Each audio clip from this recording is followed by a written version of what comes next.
Глава Коми предложил увеличить отпуск по беременности и родам для женщин, а также увеличить пособие по уходу за ребенком.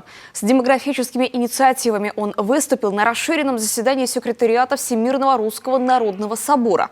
Владимир Уйба рассказал о республиканских мерах поддержки беременных женщин, а также материальном стимулировании врачей, ведущих беременность. В совокупности будущие молодые мамы, живущие в регионе, получают при рождении ребенка до 1 миллиона 130 тысяч рублей. При этом глава региона подчеркнул, что обеспечение роста рождаемости должно достигаться не только материальными мерами, но и мерами по сохранению и укреплению традиционных российских духовно-нравственных ценностей.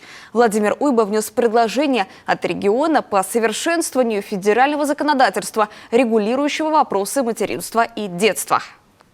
Первое предложение касается внесения изменений в федеральный закон о государственных пособиях гражданам, имеющих детей, и об обязательном социальном страховании на случай временной нетрудоспособности и в связи с материнством.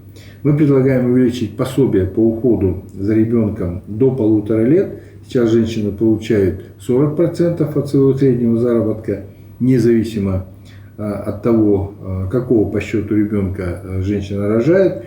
А мы предлагаем выплачивать женщине 60% от среднего заработка при рождении второго ребенка и 80% при рождении третьего ребенка.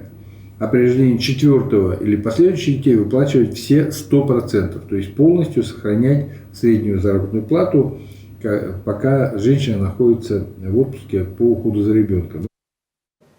По словам Владимира Уйба, внесение этих изменений позволит женщинам рожать детей, не теряя значительную сумму заработка. Также это станет одним из привлекательных условий для проживания в семье с детьми в районах Крайнего Севера и приравненных к ним местностях. Еще одно предложение главы Коми касается увеличения отпуска по беременности и родам для женщин, проживающих в районах Крайнего Севера России.